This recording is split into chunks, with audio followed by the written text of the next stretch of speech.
someone else who grew up at the church. Jessica Roth grew up here at Chestnut Mountain Presbyterian Church, and she is now serving in downtown Atlanta with the Freedom Collective.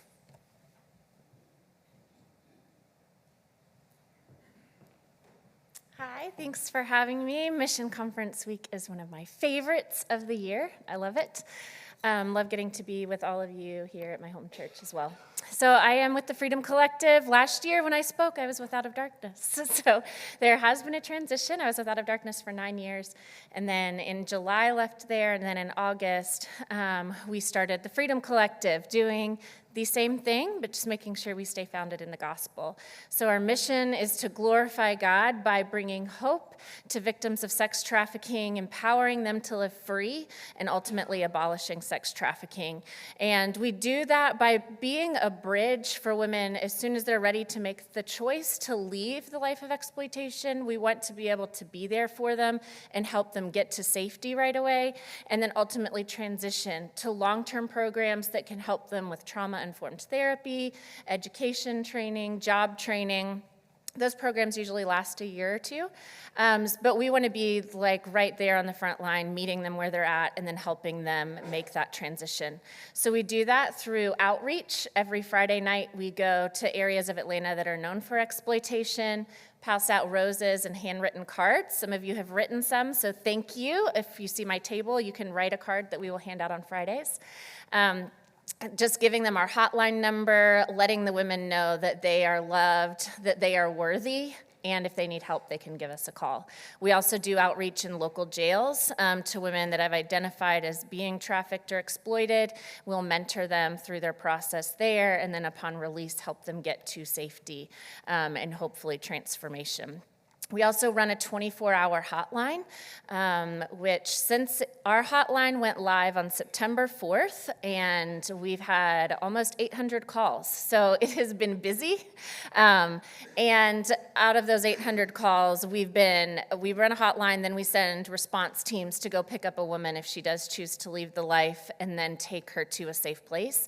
And we've been able to assist 86 women since September 4th in leaving the life.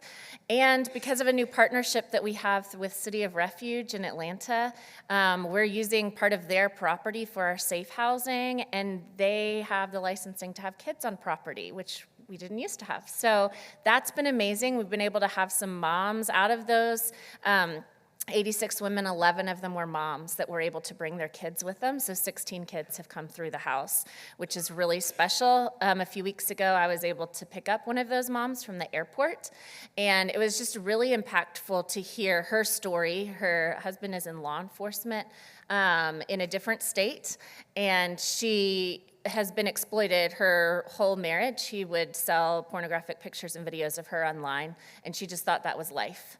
And accepted it as that was her duty because he was caring for her and providing for her, gave her a house and food and all of that stuff.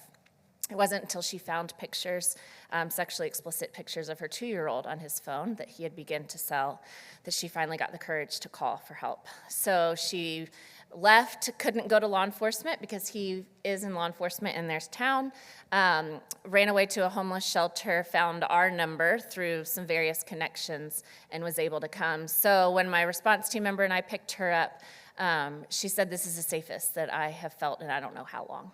And we were able to finally help her. So she's in a long-term program now with her daughter, seeking that recovery and hopefully having a new life soon. And you guys are a part of that because you were the first church to make the transition with us to the Freedom Collective. So thank you. And at our first training last month, there were 8 CMPCers there, so that was really encouraging.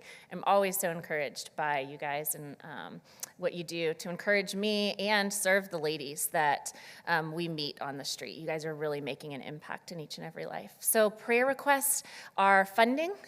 We need funding to open our own safe home. We're so thankful for the partnership we have through City of Refuge, but we would love to have our own safe home again.